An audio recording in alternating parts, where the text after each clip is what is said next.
ఒకటైతే ఖాయం, తను ఇదంతా నా కోసం చేయడం లేదు. ఖచ్చితంగా ఏదో కారణం ఉంది. ఇక ఆ కారణం ఏంటి అనేది నేను తెలుసుకొని తీరాలి. ఇంతకీ నేను ఎలా తెలుసుకోవాలి? ఎవరు చెప్తారు నాకు? నేను ఆలియాని హెల్ప్ అడగనా? లేదు, ఆలియా ఇంట్లో ఉండటం లేదు కదా, కనీసం రాలేదు కూడా. తనెలా తెలుసుకుంటుంది? ఇంకెవరున్నారు? ఇప్పుడైతే రాజ్ కూడా వాళ్ళ వైపే ఉన్నారు. ఇప్పుడు నాకు నిజంగానే అనిపిస్తోంది నేను చాలా ఒంటరి దాన్ని అని. నాకు కేవలం అభి మాత్రమే ఉన్నాడు కాసేపు ప్రశాంతంగా మాట్లాడడానికి. కానీ ఈ విషయంలో తను ఎలా హెల్ప్ చేయగలడు? అరే నువ్వు అసలు ఏమంటున్నావు?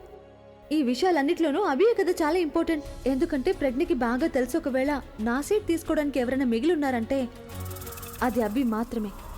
ఒకవేళ ఇలా కాదు కదా, నాకు హెల్ప్ చేసి తను నన్నే ఇరికిస్తుందేమో. వెళ్ళి అభికి చెప్పేసిందంటే ఆ తర్వాత అభి... లేదు, నేను ఈ ఛాన్స్ తీసుకోలేను. ముందు అభి దగ్గరికి వెళ్ళి అడిగి చూస్తాను ప్రజ్ఞ తనతో ఏమైనా మాట్లాడిందా లేదా అని. ఎందుకంటే అభి ఒకవేళ తనతో డివోర్స్ గురించి మాట్లాడాడంటే ప్రజ్ఞ దాని నుండి తప్పించుకోవడానికి ప్లాన్ వేసిందేమో. లేదు, నేను అభితో మాట్లాడాల్సిందే.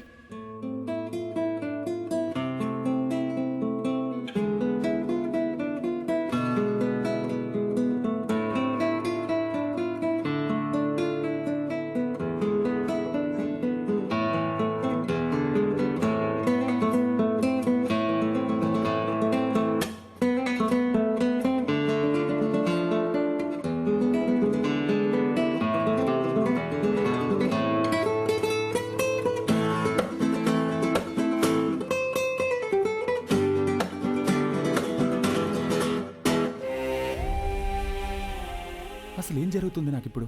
నేను గిటార్ వాయిస్తుంటే ఫుగ్గి ఎందుకు కనిపిస్తోంది?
అభి గిటార్ పట్టుకుని ఒకవేళ ఏమైనా మాట్లాడుంటాడా?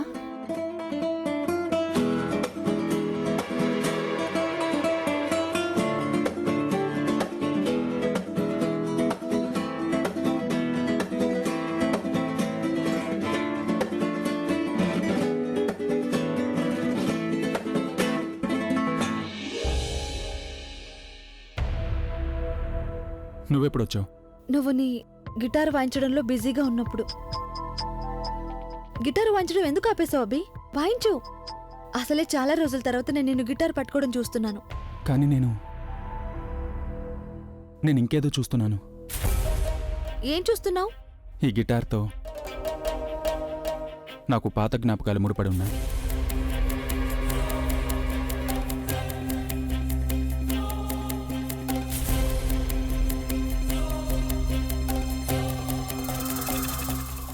వాటిని గుర్తు చేసుకోవాలనుకోవడం లేదు.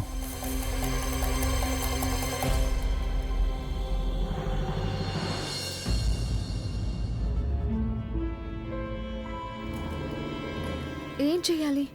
ఎలా అడగాలి ప్రజ్ఞతో మాట్లాడాడో లేదో అని? ఏమైనా పనుందా? లేదబ్బి, నేను కేవలం నువ్వు గిటార్ వాయించడం విని ఊరికే ఇలా వచ్చాను. నిజానికి అభి చాలా రోజులైపోయింది కదా, నువ్వేదైనా పాట కంపోజ్ చేసి అభి, యాక్చువల్లీ నేను ప్రజ్ఞతో మాట్లాడాను.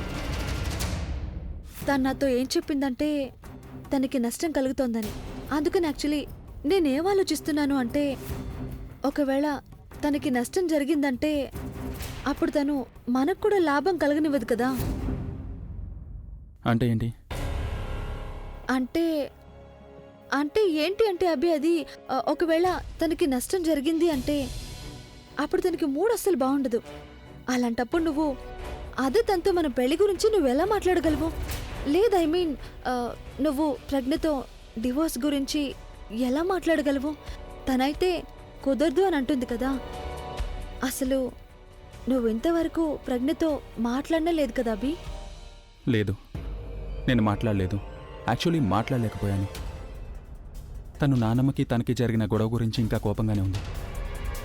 ఇక అలాంటప్పుడు ఒకవేళ నేను తనతో డివోర్స్ గురించి మాట్లాడితే తనప్పుడు దాన్ని ఈగోగా తీసుకుందంటే, ఒకవేళ తనకి ఎస్ అనాలని ఉన్నా తను నో అని అంటుంది. ఒకవేళ నేను పని పూర్తి చేయలేకపోయానంటే అప్పుడు పాడు చేయకుండా ఉండాలి కదా. You are right.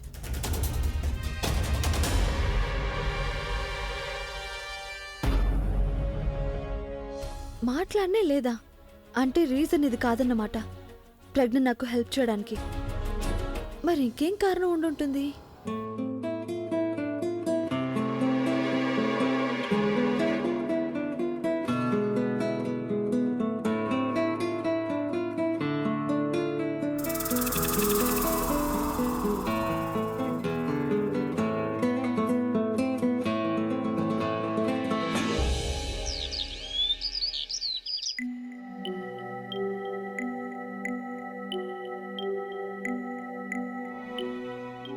ఆయన ఇంకా నిద్రపోతున్నారు.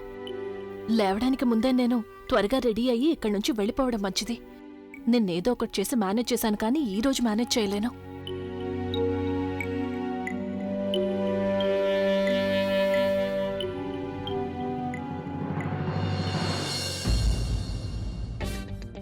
తను ఎక్కడికి వెళ్ళింది? ఇప్పుడే లేచి వెళ్ళిందా లేక రాత్రంతా రానేలేదా? నేను మధ్యలో వాష్రూమ్ కోసం లేచినప్పుడు కూడా తను గదిలోకి రాలేదు. బహుశా బయట హాల్లోనే పడుకున్నట్టుంది. నిన్న తను ఎలాగో తప్పించుకుంది. కానీ ఈరోజు నేను తనతో ఖచ్చితంగా మాట్లాడే తీరుతాను.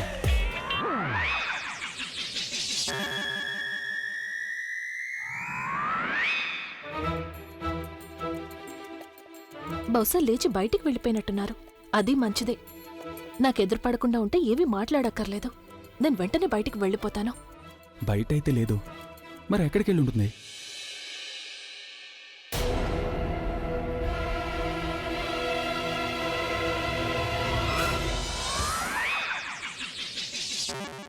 మళ్ళీ పారిపోవాలని ప్లానా?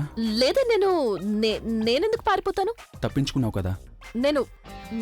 నేనెందుకు తప్పించుకుంటాను? నువ్వే చెప్పావు కదా నాతో పొద్దున్నే మాట్లాడతా అని. చెప్పాను. అయితే తెల్లారిపోయింది కదా. కనిపిస్తోంది. అయితే మాట్లాడదామా? చూడండి, నేనేం చెప్పానంటే ఉదయం మాట్లాడుకుందామని. ఏ ఉదయం నేను మీకేవి చెప్పలేదు కదా. ఓరి భగవంతుడా, ఈయన బలవంతంగా మాట్లాడుతున్నారు. ఇప్పుడు నేనేం సాకు చెప్పాలి? ఇప్పుడు ఎలా పారిపోతుందో నేను కూడా చూస్తాను. ఈరోజు నేను మాట్లాడే తీరుతాను.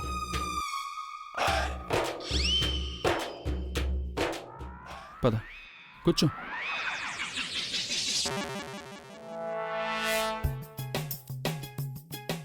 ఆపేశాను, కానీ ఇప్పుడు ఎలా మొదలు పెట్టాలి? చూడు, నేను ఎప్పటినుంచో నీతో మాట్లాడడానికి ట్రై చేస్తున్నాను, కానీ నువ్వు నాకు అవకాశం ఇవ్వడం లేదు మాట్లాడడానికి. అందుకని ఇప్పుడు నాకు అవకాశం దొరికింది కాబట్టి ఇప్పుడే నేను డైరెక్ట్గా మాట్లాడతాను. ఇండైరెక్ట్గా అస్సలు మాట్లాడను. టు ద పాయింట్ మాట్లాడతాను. ఇప్పుడు నేను ఇరుక్కుపోయాను. ఈయన ఖచ్చితంగా మాట్లాడేస్తారు. తనకి నేనేం జవాబు చెప్పాలి? చూడు, నేను నీకు నాకు నష్టం కలిగే విధంగా ఎలాంటి నిర్ణయం తీసుకుదలుచుకోలేదు. ఇప్పుడు సిచ్యువేషన్ ఎలా ఉందంటే, తను ప్రెగ్నెంట్గా ఉంది. అలాగే మాట్లాడడానికి ఇది సరైన సమయం కాదని కూడా తెలుసు. సరళ ఆంటీ బెడ్ మీద ఉన్నారు. కానీ నీకు తెలుసు కదా నాకు ఎన్ని రెస్పాన్సిబిలిటీస్ ఉన్నాయో. నేను నా రెస్పాన్సిబిలిటీస్ని పూర్తి చేయలేకపోతున్నాను. దానివల్ల నన్ను నేను ఎదుర్కోలేకపోతున్నాను కూడా. నేను అందరి విషయంలో కాంప్రమైజ్ చేయగలను, కానీ నా బిడ్డ విషయంలో నేను కాంప్రమైజ్ చేయలేను కదా ప్రజ్ఞ. వాడు నా రక్తం కదా. ఇదే కదా ప్రాబ్లం. ఏ బిడ్డ కోసమైతే మీరు గిల్టీగా ఫీల్ అవుతున్నారో ఆ బిడ్డ అసలు మీ బిడ్డే కాదు. ఏ తప్పుకు మీరు భారం మోస్తున్నారో ఆ తప్పు అసలు మీరు చేయనే లేదు. దాని గురించి ఆ వ్యక్తి అసలు పట్టించుకోవడం లేదు. నేను తన్నుని పెళ్లి చేసుకోవాలి. కానీ అవును, నాకు తెలుసు. నువ్వు నాకు డివోర్స్ ఇవ్వనంత వరకు నేను తను పెళ్లి చేసుకోవడం అసలు కుదరదు.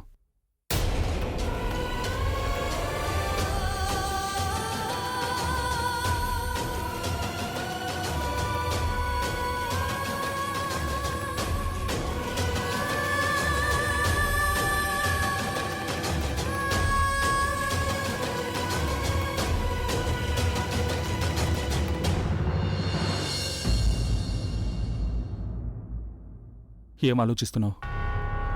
నాకు తెలుసు మీరు తనుని పెళ్లి చేసుకోవాలి అని. కానీ ఇంత త్వరగా నేను మిమ్మల్ని అలో చేయలేను. ఇదంతా డబ్బుల కోసమే కదా? నువ్వేమీ టెన్షన్ పడకు. నేను నీకేమాత్రం నష్టం జరగనివ్వను. నేను రాత్రి పగలు కష్టపడతాను. ప్రతిరోజు కొత్త పాటలు కంపోజ్ చేస్తాను. నువ్వు చాలా డబ్బు సంపాదించవచ్చు. ఇప్పుడు నీకే ప్రాబ్లం లేదు కదా?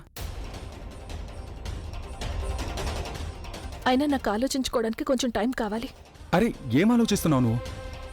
ఇప్పుడు నీ కారణంగానే మా పెళ్లి డిలే అవుతుంది. లేకపోతే నేను తన్నుని పెళ్లి చేసుకోవాలని నా ఫుక్కి ఎప్పుడో కోరుకుంది. అసలు మన మధ్య ఎలాంటి సంబంధం లేనప్పుడు అసలు నీకు ప్రాబ్లం ఏంటి? ఎందుకు నువ్వు నాకు డివోర్స్ ఇవ్వడం లేదు చెప్పు?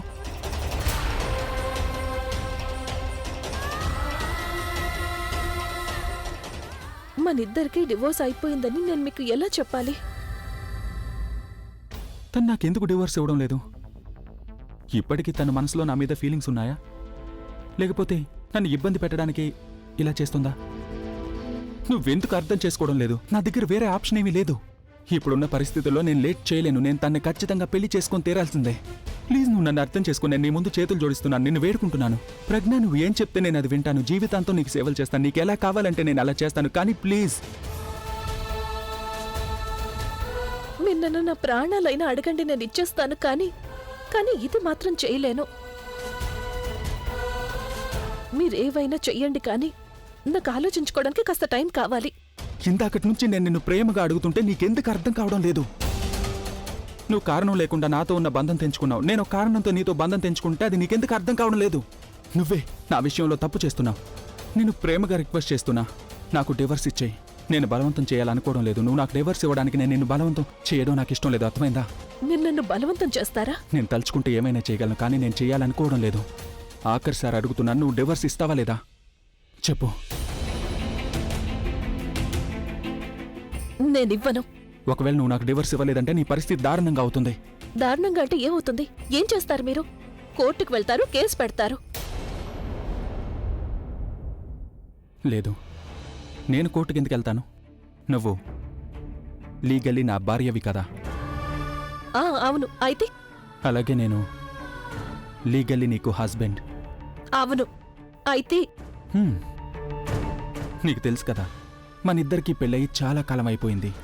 కానీ నాకు ఎమోషనల్ లవ్ దొరకలేదు,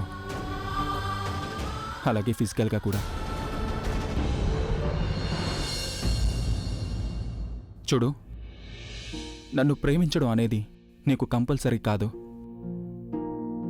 కానీ నా అన్ని అవసరాలను తీర్చుకోవడం, నాకు కావాల్సింది చేయడం నా హక్కు కదా.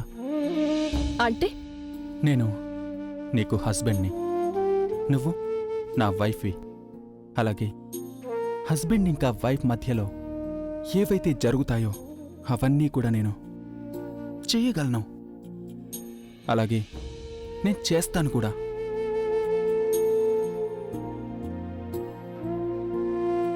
నిన్ను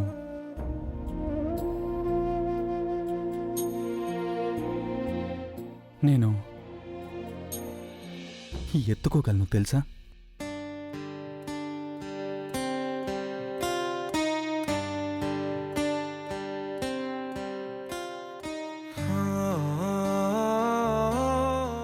ఆ తర్వాత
అసలు నేనేం చేస్తున్నాను? నేను తన్ని భయపెట్టాలనుకున్నాను, కానీ నేను నిజంగానే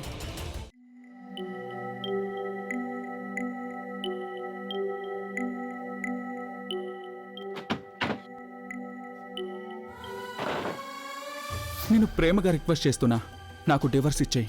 నేను బలవంతం చేయాలనుకోవడం లేదు. నువ్వు నాకు డివర్స్ ఇవ్వడానికి నేను నిన్ను బలవంతం చేయడం నాకు ఇష్టం లేదు, అర్థమైందా?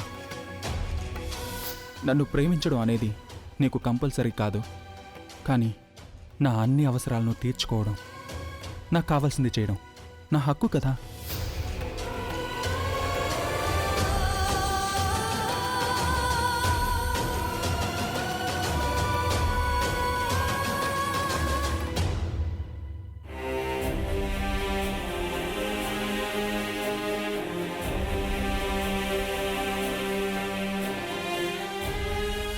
హస్బెండ్ ఇంకా వైఫ్ మధ్యలో ఏవైతే జరుగుతాయో అవన్నీ కూడా నేను చేయగలను.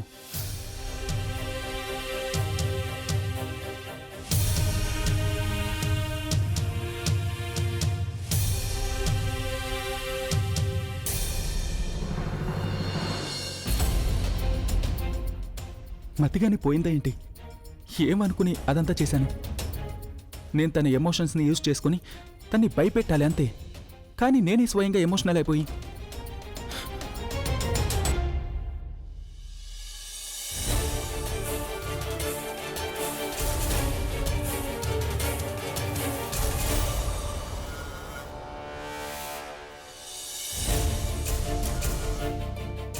ఎందుకు అర్థం చేసుకోవడం లేదు? నేను తన్ని ప్రేమించడం కుదరదు. తను నా ఫుగ్గీలా ఉంది, కానీ తను నా ఫుగ్గీ కాదు. ఎందుకు మాటి మాటికి నాకే ఇలా జరుగుతోంది? ఎందుకు ప్రతిసారి నన్ను నేను ఆపుకోవాల్సి వస్తోంది? నాకు ఆయన పక్కనే ఉండాలని, ఆయనతో పాటు ఉండాలనిపిస్తోంది, కానీ నేను ఆయనకి దూరంగా ఎందుకు పారిపోవాల్సి వస్తోంది? ఆయనకి నిజం చెప్పి నేను ఈ దూరాన్ని ఎందుకు పోగొట్టలేకపోతున్నాను? నేను చెప్తే వినరు, నన్ను ఆయనకి దూరం చేసుకుంటారు, కానీ కనీసం నేను ఆయనకి ఇదైతే చెప్పగలను కదా, నేను ఆయన ఫుగ్గీనే అని, నేను ఈ రోజుకే ఆయన ప్రేమిస్తున్నాను అని. నువ్వు తన్ని ప్రేమించడం లేదని అంటూ ఉంటావు కదా, కానీ నీ మొహంలో నీ ప్రేమ క్లియర్గా కనిపిస్తోంది. నాకు కనిపిస్తోంది అంటే తనకు కూడా కనిపించే ఉంటుంది కదా. అందుకేనేమో తను నాకు విడాకులు ఇవ్వాలని అనుకోవడం లేదు. కానీ ఇది తప్పు. మేమిద్దరం మాకు ఎలా చేయాలనిపిస్తే మేము అలా చేయడం కుదరదు కదా. నేనైతే అస్సలు చేయలేను. నేను తనకి ప్రామిస్ చేశాను, తన కడుపులో నా బిడ్డ ఉంది, కానీ నేను ప్రజ్ఞతో పాటు. ఇది తప్పు, చాలా పెద్ద తప్పు.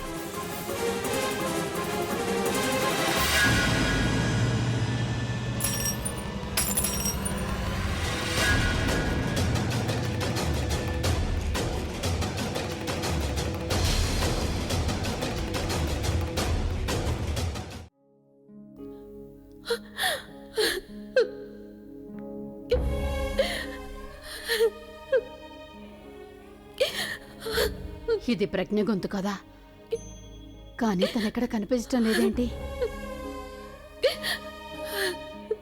ప్రజ్ఞ, ఎక్కడున్నావు తల్లి? నా దగ్గరికి రామ్మా.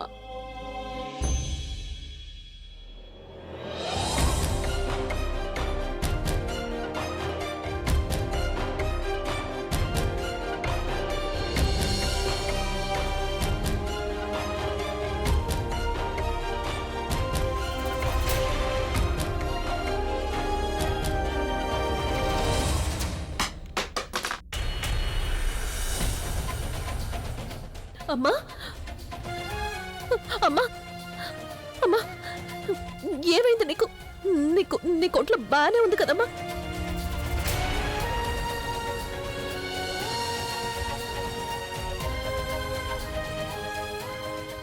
లేదమ్మా, నువ్వు నన్ను చూసేలా ఏడవద్దమ్మా. నేనే కదమ్మా నా ఈ కన్నీళ్ళకి కారణం. ఇందులో ఎవరి తప్పు లేదమ్మా. నేను పూర్తిగా అలసిపోయాను, ఇక నా వల్ల కావడం లేదు. ఈరోజు ఆయన దగ్గర అబద్ధాలు చెప్పాల్సి వచ్చింది, నిజం దాచాల్సి వచ్చింది. ఆయన ప్రశ్నలకి జవాబు చెప్పలేకపోయాను. ఇదంతా నా వల్ల కావడం లేదమ్మా. నేను ఆయనకు ఎలా చెప్పాలి నేను ఇంకా ఆయన ప్రేమిస్తున్నానని? నేను ఆయనకి ఎలా చెప్పాలి? ఆయనకి దూరంగా కాదు, ఆయనకి దగ్గరగా ఉండాలనుకుంటున్నానని, నేను ఆయనతో కలిసి ఉండటం కోసమే ఇలా దూరంగా ఉంటున్నాను అని. ఆయన ప్రశ్నలకి జవాబు చెప్పలేనప్పుడల్లా ఆయన నన్ను డివోర్స్ అడుగుతున్నారు. ఈరోజు ఆయన మళ్ళీ నన్ను డివోర్స్ ఇవ్వమని అడిగారు. నేను ఆయనకి ఎలా చెప్పాలమ్మా? మాకు ఇది వరకే డివోర్స్ అయిపోయిందని ఎలా చెప్పాలి? మా ఇద్దరికి డివోర్స్ అయిపోయిందని. కానీ మనస్ఫూర్తిగా నేను ఆయన భర్తగా అనుకుంటున్నాను. ఒక కాగితం మీద సంతకం చేసినంత మాత్రాన అంతా అయిపోతుందా? నా వల్ల కావడం లేదమ్మా.